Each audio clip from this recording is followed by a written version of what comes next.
glory. We praise and bless your holy name. For your name is a strong tower, and the righteous they run to it, and they are saved. Amen and amen. Hallelujah.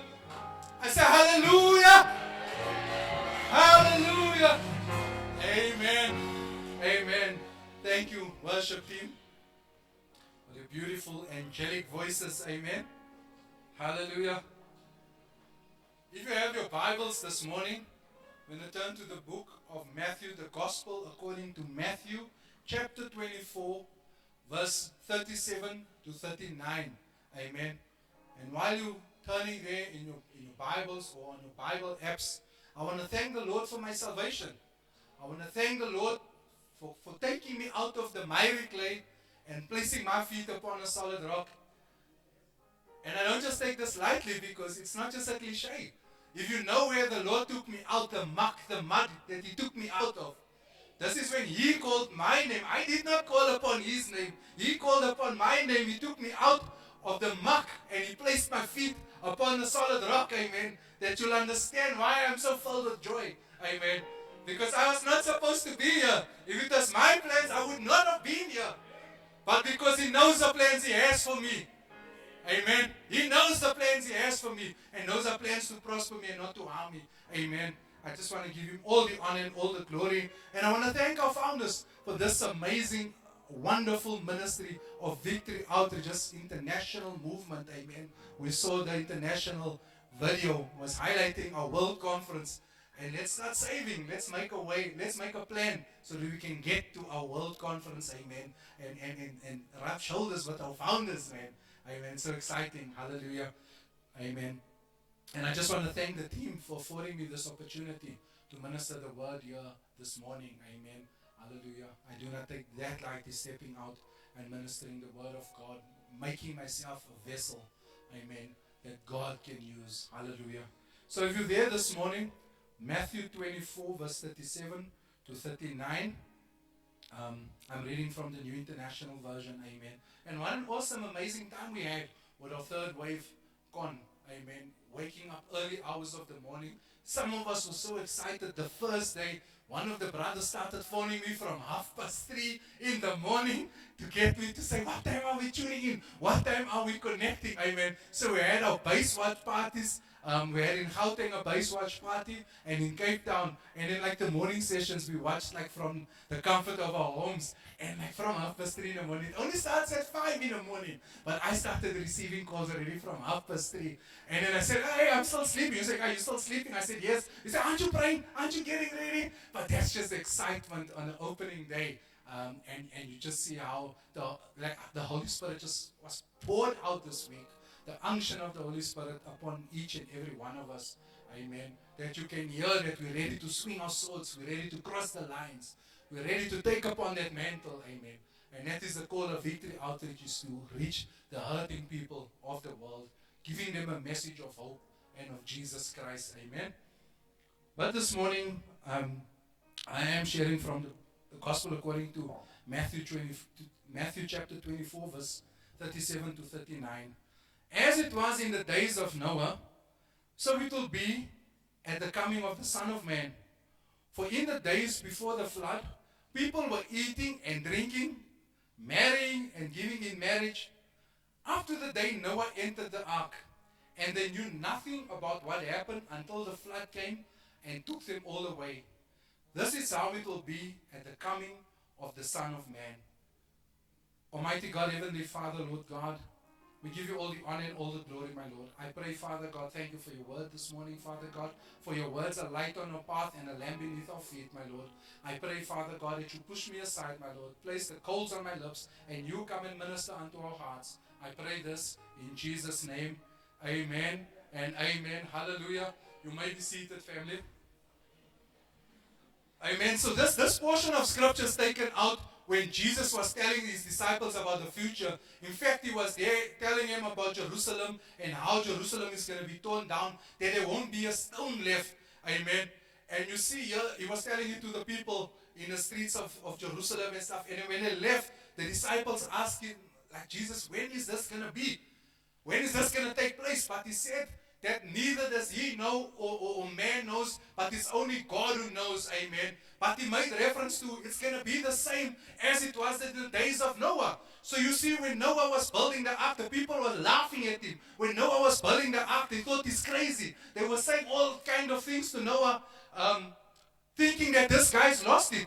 But the day that when the rains did come, the day when God shut the doors, you see that nobody could make it in because God has shut the doors. And nobody made it into the ark. And here Jesus Christ is telling his disciples that so it's going to be.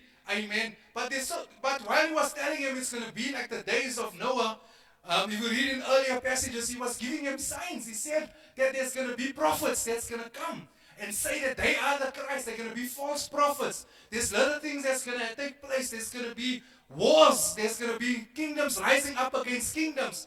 Pestilence are going to come upon the earth. We see the plagues are here. So family, if you have not seen it, we are living in the end times. We just don't know when it's going to be. Amen. And if you're titling a message, if you're making notes and you're titling it, the title of a message this morning is Finish Strong. Finish strong. So it's like Brother Darren was saying, it's been a tough 2021. It's been a challenging 2021. But look, we are here. God has been faithful. He's been faithful that we are here this morning. We're not in a hospital. We're not in a prison cell. So we're not across the road. Amen. But we are here this morning. That is His goodness. His goodness that keeps running after us. Amen. So you see that Jesus Christ was telling him that the time of the second coming is unbeknown even to him. Only God knows. And he likened to it, he says it's going to be like a thief coming in the night. But if you and I, we know the thief is going to break into our house, we're going to prepare ourselves. If we know the thief is coming tonight to come and steal in our house, we're going to prepare. We're going to barricade it. We're going to prepare. In fact, we're even going to take our valuables and hide it away. We might even take it off the premises and take it away so that when a thief comes, he breaks into an empty house. But you see, the thief don't break into an empty house. The Bible tells us he breaks into where it's valuable. But that's a message for another day. So if you know that the thief is coming tonight, you're going to be ready. You're going to be prepared. So are you prepared for the second coming of Christ? Amen. So this morning also, we are also preparing for the second coming of Christ. But what are we telling the people now? Are we telling them about the first coming? Are we telling them about the Messiah that did walk on the earth? Amen. Are we telling the people about the Messiah that was crucified so that you and I can have eternal life? Because on the third day he rose again. Amen. And he went into Hades. He took away the sting of death. Are we those ambassadors for Christ this morning? Are we the ones that are swinging our swords this morning and crossing the lines? We saw when Abraham was told, pick up your bags, pick up your family and go. Are we those ones this morning who are ready to pack up our bags and go? Or are we caught up in a trap what everybody's doing, especially in this time of the year? When it is the festive season, we get so easily caught up in what's happening around us that we forget about Jesus Christ. At the birth of Jesus, he was rejected. Amen. We see in the Bible, it says that Mary and Joseph was knocking on doors. But every door they knocked on was closed. And if a door was open, it was slammed in their faces. And we sang, I remember as a kid, I used to say, sure, if I was there, I would have opened the door for Jesus to come in. But come, I tell you, family, this morning, I was that same one who rejected Jesus. For many a Christmas, I did not even open up my heart for Jesus to come in. I was lost, bound. I was in the late harvest, in the early harvest. I was pouring, I was getting drunk for every other reason and not knowing that Jesus is the reason for this season. Is that you and I this morning? Come, I tell you people, we are the same who reject Christ at this season. Because Jesus Christ, from the time of birth, he was rejected. He ended up, his mom gave birth in a stable. He was born and laid in a manger. Imagine what it stunk like. Some of us have dogs at home and his kennel. Smell what that smells like. Imagine what Jesus was born in. There were so many animals there. Amen. Imagine what he was born in. But we see that even at birth, Jesus was already rejected. So he know what is it to be rejected. Amen. But yet he still went to the cross for you and I. He still went to the cross and he got nailed to the cross. It's not the nails that kept him on the cross. It's the love he has for you and I. It's our sins that nailed him to the cross. But it is love for you and I that kept him on the cross. That today we can say we have eternal life. his life for another. And we see that the greatest gift that we have received, lots of us are looking to, we're sitting here looking at me now, but our minds is already what's under the tree for me. We're already looking for Christmas morning. We're already planning our lunches. We're already planning our color schemes. But you know that God had us on his mind when he sent his one and only begotten Son, that whoever believes in him shall not perish but have eternal life. Amen. And that's the greatest gift that we can have. But what are you and I doing about it? Are we rejecting Christ? I'm reminded of a couple of years ago. A few years ago, I was invited to family for Christmas Day. Amen. And this is my biological family, because my spiritual family didn't invite me. Amen. But I'm reminded this morning that when I got there, the music was playing, the spit braai was going, the gammons was being sliced, the tables was been setting. But there was one common thread that took place on the day, that everybody was saying Christmas is no longer what it used to be. And here I still came fired up, pumped up, coming from church and ready just to celebrate the day for what it is. And here each and every one of them is saying, so I'm standing here with a spit braai, the guys that are busy bastering and doing their thing, standing with their glasses and, Christmas is not what it used to be. Come in the kitchen, you're busy cutting a gammon. Same story, setting up the table. And that was my entry point. I had to tell him, but guys, we've rejected Jesus. Are we allowing Jesus at the table today? So I got victory in that where he said, yeah, okay, because it is Jesus' birthday, we'll invite him to the table. But what they didn't do, they never invited him into their hearts. I felt a bit despondent. I think they buttered me up. They gave me a gift. You know, we all like receiving gifts. But I felt a bit despondent. But later on it dawned on me that Apostle Paul says that he planted the seed, Apollos watered, but God will bring the increase. So I'm trusting God to bring the increase. You know, some of us sometimes we think we are the Holy Spirit and we want to plant, we want to water, and we want to bring the increase. We've got to leave it to the Holy Spirit to do what only the Holy Spirit can do. Amen. Because every time we fiddle, we mess up. We plant the seed, we water it, and we want to bring the growth by scratching open and crapping what's supposed to be germinating. So we need to learn to stay away. Amen. So we see that at this season, at this time of the year, family, we need to be more cognizant even of the wiles of the enemy. Because it does not come with a horn and with a fiery spade or spear. He comes gift wrapped in a gift that you're so yearning for. And you see that he will bless you out of your destiny. We see it. He left Jesus Christ alone. For 30 years, Jesus was walking the earth, roaming. As soon as Jesus stepped into ministry, as soon as that Jesus got baptized and God said, this is my son who I'm well pleased, and he sent him into the desert for 40 days and for 40 nights. You see there he came on it. But he didn't come and torment Jesus. He came as a blessing. He said, if you bow down to me now, see all these kingdoms. And he didn't just show him the palace. He said, see all these kingdoms. I'll give it to you. You see Sandton City, you see Westbury, you see all these buildings. You see all the cars, all the houses, I'll give it to you if you bow down to me. You see how easily we can slip, how easily we can be caught up in the blessings. But you need to know from where is it coming. You need to have discernment that in the season, the enemy is so rampant, he'll bless you out of your destiny. And before you know it, you'll be crawling on your knees and begging and asking God, please, because of the choice and the decision you have made. Amen. So we need to guard our hearts in the season. We see that he said, come, you're hungry. Turn this brick into bread. Turn the stone into bread. And Jesus said, man shall not live on bread alone. Amen. So we need to guard our hearts, family. We need to make sure that in the season, that Jesus is the reason. Amen.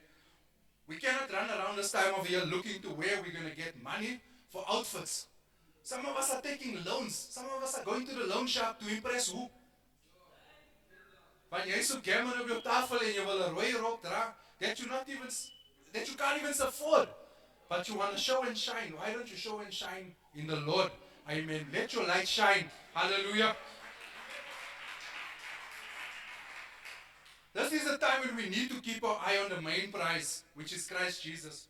We're celebrating the birth of Jesus as a full deity that came as a full deity, 100% man, 100% God. The one who took away our sin, who took sin upon himself so that we could be set free and have life eternal. Amen. We got to finish strong, family. We started the year on the front foot. Let's continue to walk in favor. Let's continue to walk in miracles. We have survived 2021. Let's finish the year. Let's embrace it for what it is. And let's walk into 22 with our heads up. Or are you afraid?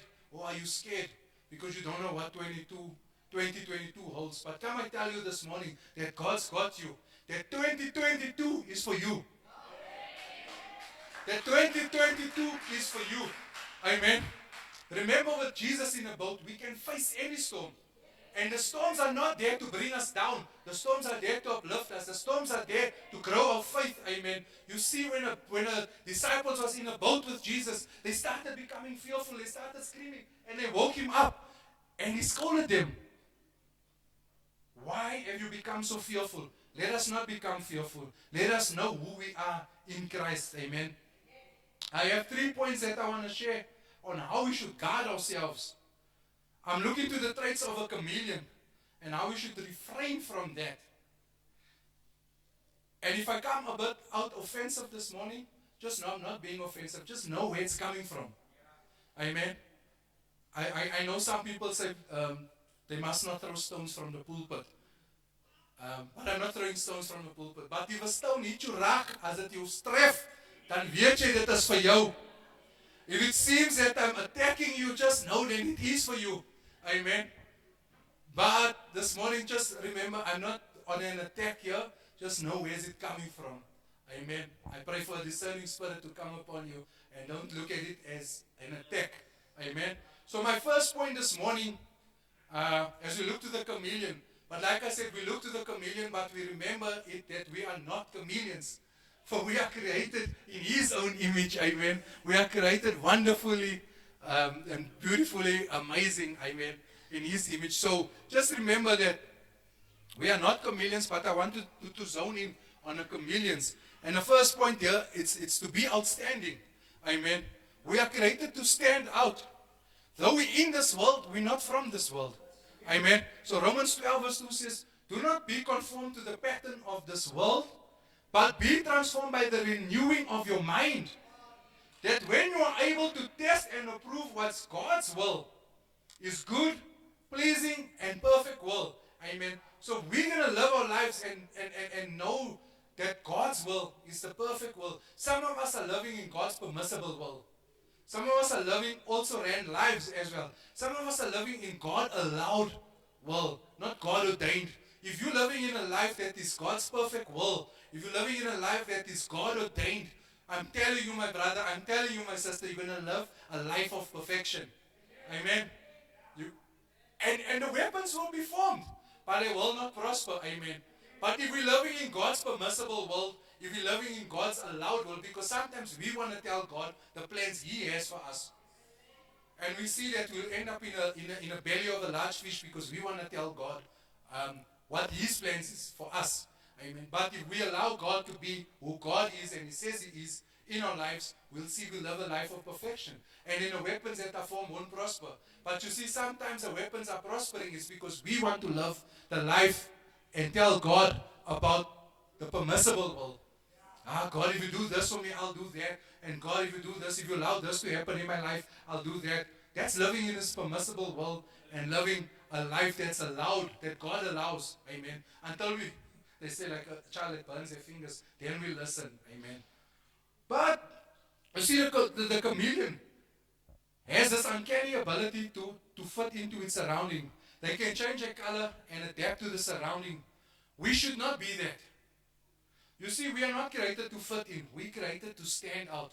We need to be outstanding. Come I tell you, that Christmas day, I was outstanding there with the family. I got uitgestaan because I wasn't fitting in and conform to the patterns of the world. So my glass had ice in it, it had Coke. It didn't have anything else. And when I left there, I could drive home and say, oh, what a blessed day I had.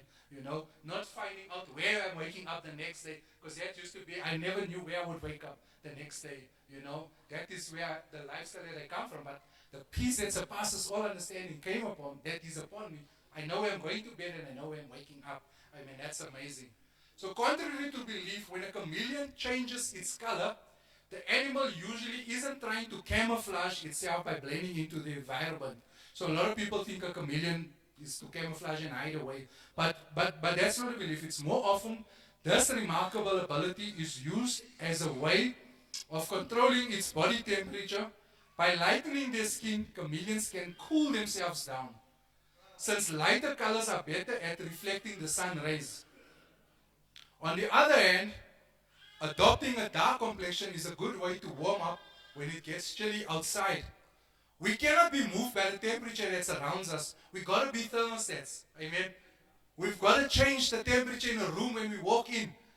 As het donker in die kamer is, as die mense aan mekaar is and stuff, we need to walk in and be the light.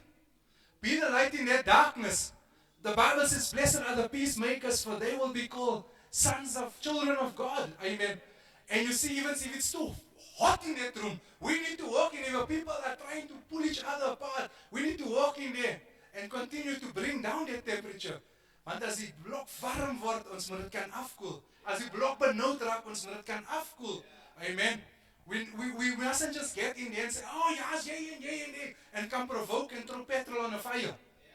We must know who we are. We must be thermostats. We mustn't increase the heat. When a fire is hot, when it's raging, we must be able to be that thermostats and bring it down. Amen. We cannot be found standing around the campfire and warm our hands at the enemy's fire and deny Jesus. We saw Peter the night he betrayed Jesus Christ. He went to go sit at the enemy's camp and warm his hands. We need to refrain from it. We cannot be sitting in a lolly lounge and saying, no, we're here to evangelize. We are looking for trouble. We cannot be sitting in a tavern and saying, no, I'm here to spread the good news. We are looking for trouble. Look, Jesus didn't come for the righteous. He came for the unrighteous. But there's a time and a place for everything. Don't find yourself on a Christmas morning in a lolly lounge and saying, no, I'm here to evangelize. We cannot be warming our hands there. We cannot try to fit in because you know you're looking for trouble. Guard ourselves against it. Amen. So we got to be the ones who stand out and not fit in. It's so easy to, so many of us find it so easy to go with the flow. We're taking God's grace for granted. We should not take God's grace for granted. Grace abound, sin abound. Let me tell you, family, the wages of sin is death. So you don't want to be caught with your pants down because you don't know, cometh the time, cometh the hour. And we need to know that the gift of God is eternal life in Christ Jesus. We should really use this time of a year to reflect on where God has brought us from and what He has done for us. It is time to count your blessings and name them one by one. Amen. Like that same Christmas tree, the kids, they will run around and look for their name. And they'll grab all the gifts that belong to them and say, see, Daddy, I've got 1, 2, 3, 4. And some will say, 1, 2, 3, 4, and many more.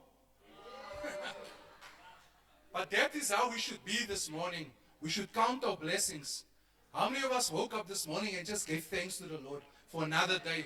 How many of us woke up and said, thank you for the air that we're breathing. Thank you for a sound mind. Thank you for a warm bed. Because other times, where did we find ourselves waking up? I said, I didn't know some mornings where I would wake up. I would park my car at a club and I'll be in another city and not knowing where's my car. And then have to backtrack and trace and phone around and say, yeah, there's your car. And you come through to the word. There's it standing outside the club. I didn't even know. I got the keys on me, but where's my car? I'm in another city. And there's my Blaster. Brother Graham knows because I used to, with his late dad, was my manager and used to move around him. And so he's got some files on here. Amen. But we're there to count our blessings. Amen. We're there to count our blessings and name them one by one. Amen. So family, let us not be there to fit in. Let us not be blended into the area that we find us. Let's stand out. Let's be the light to the world and the salt to the earth. I'm the salt of the earth. Amen. Let's be the flavor this season. Amen. So many people have no flavor. So many people are blinded by the darkness that is surrounding them. Let us be the light to the world and the salt to the earth. Let us bring flavor into their lives. Amen. My second point this morning on the chameleon is their eyes. Oh, a chameleon's eyes. Wow. This is an amazing trait of a chameleon. They said a chameleon has this amazing set of eyes that can move and focus independently from each other. Their eyes can swivel around in two different directions simultaneously. Each eye has the incredible range of motion of 90 degrees vertically and 180 degrees horizontally. And that's not all. The peepers can also, die loeroogie. As jy mos so as jy loer. They say the peepers can also move in opposite directions. So when one eye is looking upwards to the left, the other might simultaneously wander downwards and to the right. So we should not have those wandering eyes. That one eye, because now die loeroogies, we can't see. Waar kyk jy? But the one will be looking at the left and the top and will be worshipping. But the other one will be looking down on the right and seeing what's there for me. Let us not be caught up and seeing what's happening around us. When we come to a place of worship, and that's not only this morning in church, because watching and observing some of the people up front this morning, I could see some of them are looking up, but then the other eye is looking to the right. And those that on that side, some of them were also looking up, but they were looking to the left. So let us refrain from looking and seeing what's happening. And so we get caught up in the things of the world. We get caught up in what's people doing out there. But yet we're in this world, but we're not from this world. We need to stand out, family. We cannot be looking left and right and up and down. We need to keep our eye on the main prize, which is in Christ Jesus. We need to stay focused. We need to stay zoomed in. Some of us need blinkers. Brother Smash, maybe tell the people what is blinkers, amen. Blinkers are what they use for racehorses. When each one of us needs to stay in our lane, you see, the racehorses, each one's got a lane that they need to run in. And some of the horses are so fixated that even before they start, they delay the start of the race. Because then this one is looking around, he's checking out. The horse itself is looking around because now you can see. Did you see horse eye kind of similar to the chameleon, but he can't now move all directions, each one. But then they put blinkers on. So the blinkers is to cover up the eyes, similar to what I'm doing with my hands. And as soon as they start running, it opens up. They're going. But then they don't see what's happening on their left or on their right. So we need to stay focused, family. We need to keep our eye on the main prize. And you see that prize horse becomes the winner. You see that prize horse is not worried of what's happening on his left, what's happening on his right. But he stays and he keeps his eye on the main prize, which is the finishing line. And you see that he comes and he wins the race because he's not fixated on what's happening on the left and what's happening on the right. So even when we come in the morning, let's not worry of what's happening to our right. Let's not worry what's happening to our left. Amen. We cannot have roaming eyes, family. Joshua 1 verse 7 says, "Be strong and very courageous. Be careful to obey all the law my servant Moses gave you, and do not turn from it to the right or turn to the left, that you may be successful wherever you go." Stay in your lane. Stay focused, and you will be successful wherever you go. We cannot be turning to the left and turning to the right. We got to stay focused and keep our eye on the main prize. Another verse in the book of wisdom, which is the book of Proverbs. If you want wisdom, read the book of Proverbs. Don't read Brother Ewan or don't read Pastor Nathan. Read the book of Proverbs. It's where you receive wisdom. Amen. It says there, another verse in the book of wisdom, which is Proverbs. If you study the book of Proverbs, you will receive wisdom. And if you are a soul winner, you are wise. As the Bible says, he that winneth souls is wise. This is an opportune time, family, to be a soul winner. It's found in Proverbs 11:30. Proverbs 4 verse 27 says, Do not turn to the right or to the left. Keep your foot from evil. Amen. And we see commentary lends itself to say that in chapter 4 of Proverbs concludes on a precautionary note. Solomon wants his son not to swerve from the God-intended path to the right or to the left. He commands his son to turn away from evil. The importance of not being pulled astray was a lesson learned painfully in his own life by Solomon. It was later, writing the book of Ecclesiastes, that he expressed how important it is to honor God above all else. You see, Solomon prayed for wisdom, he was granted wisdom, but he was so wise for himself that he went astray. He veered to the left, he veered to the right. And this is when he was writing Proverbs, so that he can safeguard his son and safeguard us so that we not fall into that same trap. You see, the reference to avoid turning either left or right is more than just added words. There is a danger in any alteration of what God reveals. We are not better as servants of the Lord by adding more and more rules. For example, this was a mistake made by the Pharisees of Jesus' era. God does not say, don't stray from the path unless it's in this direction. He says we are not to veer from his wisdom at all. You see, that's why I said in our permissible will, or in God allowed, we allow these things to happen, where we veer off to the left, where we veer off to the right. And it's a painful experience. Let's not do that. Samson was a Nazarite, dedicated to serve the Lord all the days of his life as a Nazareth.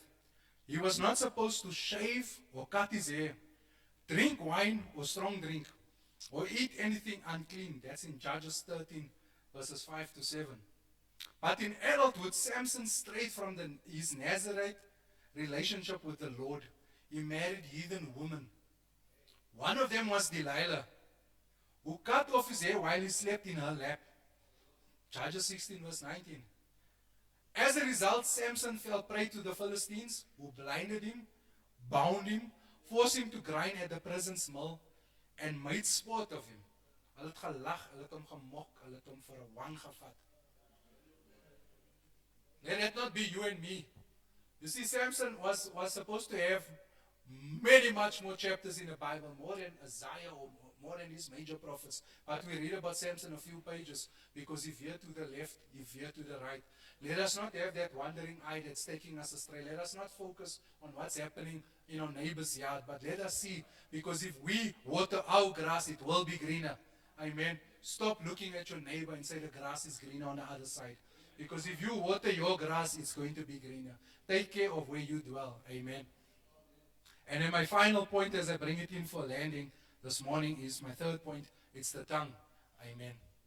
It's the tongue. We got to guard what we speak. We got to guard our mouths.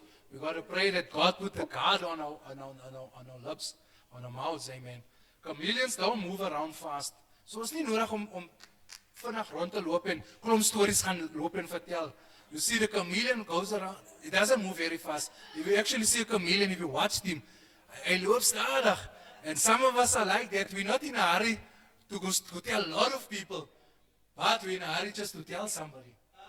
And that the Bible references the tongue to a spark that will give flames to a forest.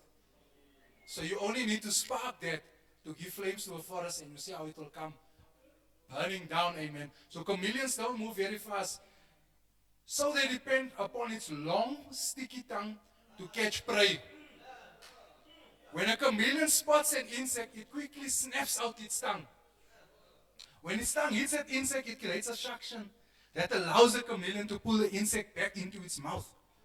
Chameleon's tongue is propelled at an incredible speed. It's recorded it takes 0.07 seconds for the tongue to reach its victim. So it's under a second. It's a split second. Whoop, out and in. So it's just sometimes like us. We say something that we can't pull back. So we've got to guard our mouths, family. In a split second, somebody's life can be changed, because the Bible says that the power of life and death lies in the tongue.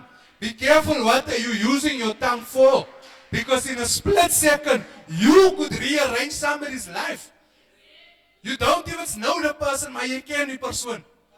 Want iemand het gesê, het jy gehoor? Somebody said, did you hear? En het jy gehoor? But you fall in a trap and you say, nee, say my. Guard your tongue, what you're saying. Don't entertain it. When they say, het jy gehoor? Say, nee, ek het nie gehoor. Ek wil nie hoor nie. But some of us, what we do, het jy gehoor? En jy soek die insek, jy wil het ook inbring. Dan sê jy, wat? Sê vir my. En jy like dinge. En jy like dinge. Gossip is dangerous, family, especially in this season. Daar's klomp stories wat loop. And it brings about provocation. And in a provocation, it comes strife, comes deception. The Bible says in Proverbs 18:21, the tongue has the power of life and death, and those who love it will eat its fruit. Jy het gesien, Afrikaans word hulle sê, 'n skinderbek. Jy het gesien, 'n skinderbek, is met klomp skinderbekke. The fruits will come together, and they will eat that fruit. And those are the ones that the stories will go. Let us guard our mouths, family, in this season. Let us guard what we say. We read in James. In James, it speaks about the tongue. In James chapter 3, verses 3 to 11. It's quite a lengthy portion of scripture, but I want you to hold on to this one. When we put bits into the mouths of horses to make them obey us, we can turn the whole animal. Daar praat ons hier van die perd, or brother Smash. We got a blinkers on the horse, and then we put the bits in their mouths. But then we can control the horse. Because you see, if you're riding on a horse, you pull him to the right, he goes to the right. Put him on the left, he goes to the left. So it says there, that is to obey us, we can turn the whole animal. Or take ships as an example. Although they are so large and are driven by strong winds, they are steered by a very small rudder, which is right at the back. Wherever the pilot wants the ship to go, it will guide the ship. A klein stukkie dan, if you see a boat, a ship, do you see what is actually steering it? Even though they've got all these big engines and stuff. Likewise, the tongue is a small part of the body, but it makes great boasts. Consider what a great forest is set on fire by a small spark. I already mentioned it, a small spark. Net a split second. Was that music? Did somebody use their tongue? And ask the musicians to play? But the musicians can come. Amen. The tongue also is a fire. A world of evil among the parts of the body. It corrupts the whole body, sets the whole course on one's life on fire, and itself set on fire by hell. As jy iets verkeerd gesê het en is uit, did you feel how you feel? I shouldn't have said it. As jy gepraat het met jou ma, as jy gepraat het met jou broer, of iets en jy het iets gesê, did you feel how it feels? Like, why did I say it? Ek moes maar net my gehoud het. But it's out. And when it's out, it causes that fire. It's a spark that will bring flames to the forest. See, all kinds of birds, animals, reptiles, sea creatures have been tamed and have been tamed by mankind. But no human being can tame the tongue. It is a restless evil, full of deadly poison. That is so profound that no man can tame a tongue. So al sê ons wat, as hy tong los is, los. Got it. With the tongue, we praise our Lord and Father. And with it we curse human beings who have been made in God's likeness. Out of the same mouth come praise and cursing. My brothers and sisters, this should not be. Can both fresh water and salt flow from the same spring? So out of our mouths we bless and we curse. We praise and we worship en ons skudder en ons praat. Let us guard our mouths. Let us guard what flows from our tongues. We got to pray and ask God to guard our mouths. We got to be quick to listen and slow to speak. You see, God created us with 2 ears and 1 mouth. But I think some of us are interfering again. Some of us interfere that we have 2 mouths and 1 ear. Want ons is so gou te praat. Somebody will come and tell you something honest. But you're also so quick to reply and answer, so you don't listen. Maar jy wil net terugpraat want jy wil wys wie's jy. Sometimes they don't need you to answer. They just need a listening ear. But we're so quick to say, Brother Nathan, if you did it this way, if you did it that way, and all he wanted to do is just share his heart, share his feelings. Let us, the Bible says, let us be quick to listen and slow to speak. Come, let us stand to our feet here this morning. As a worship team leads us here this morning. Let us not be caught up at this time, and let it not only be in this season. Let it go with us into 2022. Let us hold on to it. Let us not just be caught up in our surroundings. Let us not camouflage. Let us not change who we are to fit in. Let us not have those eyes to see what are they doing. What are the Joneses up to? What are the Smiths up to? Let us not look to what the world is doing. And let us guard our tongues, family. Let us keep our eye on the main prize. And when we speak, is it necessary? When we speak, is it needed to speak? And when we speak, is it good? Because we're so quick to speak bad, we're so quick to share evil. Let the goodness of God be upon our lips. And I said, not only in this season, but going forward. As a worship team leads us here this morning, let us begin to just worship Him. Let us begin to ask God to guard our hearts, our minds, to guard us in this time, that we not become like the comedian. Come close. Nothing can compare. Come on, family, let's worship Him this morning.